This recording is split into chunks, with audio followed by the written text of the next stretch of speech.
তারা এক কণ্ঠে বলতে লাগলো, হে আমার রব, আজ তোমার প্রিয় নবীর পরিবার ক্ষুধার্ত, তাদের সন্তানরা কাঁদছে, এই কান্না আমরা সইতে পারছি না।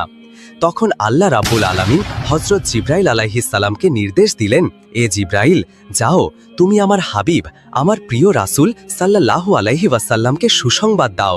তাদের এই কষ্ট শুধুমাত্র কিছুক্ষণের জন্য। আর আমার প্রিয় হাবিবকে বলে দিও, তার চোখ যেদিকে যায় সেদিকে তাকালেই সেখান থেকেই খাবারের ব্যবস্থা হয়ে যাবে।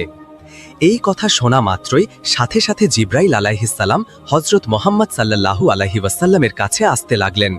তখন মুহাম্মদ সাল্লাল্লাহু আলাইহি ওয়াসাল্লাম সাহাবাদের নিয়ে বসেছিলেন, কিন্তু মা ফাতেমার এই কষ্ট যেন তিনি বুঝতে পেরেছিলেন। তার চোখে চিন্তা, গভীর এক ব্যাকুলতা। কেউ কিছু জিজ্ঞাসা করার আগেই তিনি সেখান থেকে মা ফাতেমার বাড়িতে যাবার উদ্দেশ্যে বেরিয়ে পড়লেন।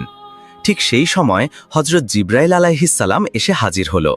সালাম দিয়ে বললেন, ইয়া রাসূলুল্লাহ, আপনি খুবই চিন্তিত, কিন্তু চিন্তার কোনো কারণ নেই। আপনি যেদিকে তাকাবেন সেদিকেই রহমত বর্ষণ হবে। তারপর সমস্ত কথা বললেন এবং জিবরাইল আলাইহিস সালাম সেখান থেকে বিদায় নিলেন।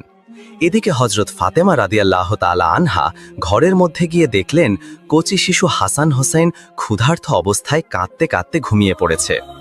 এটা দেখে তিনি তাদের মাথায় হাত বুলিয়ে দিলেন, কাঁদলেন এবং শুধু বললেন, হে আমার প্রিয় রব, আমার সন্তানেরা ক্ষুধায় ক্লান্ত, কিন্তু আমি তোমার উপরেই ভরসা করি। অতঃপর হযরত মুহাম্মদ সাল্লাল্লাহু আলাইহি ওয়াসাল্লাম আবারও মা ফাতেমার বাড়ির দিকে রওনা হলেন। এমন সময় হযরত আলী রাদিয়াল্লাহু তাআলা আনহু এসে উপস্থিত হল এবং সালাম দিয়ে বলল, ইয়া রাসূলুল্লাহ, আমি আজ খুবই চিন্তিত। ফাতেমা এবং শিশু হাসান হোসেন খুবই ক্ষুধার্ত, 3 দিন অনাহারে আছে। চারিদিকে এতটাই অভাব, কোথাও কোনো খাবার পানীয় নেই। আমি খাদ্যের কোনো ব্যবস্থা করতে পারিনি।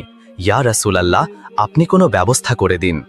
তখন মুহাম্মদ সাল্লাল্লাহু আলাইহি ওয়াসাল্লাম বললেন, হে আলী, এখান থেকে কিছুটা দূরে একটি খেজুর গাছ আছে, তুমি সেখানে চলে যাও, তাহলে তোমার খাবারের ব্যবস্থা হয়ে যাবে। হযরত আলী এই কথা শোনা মাত্রই সাথে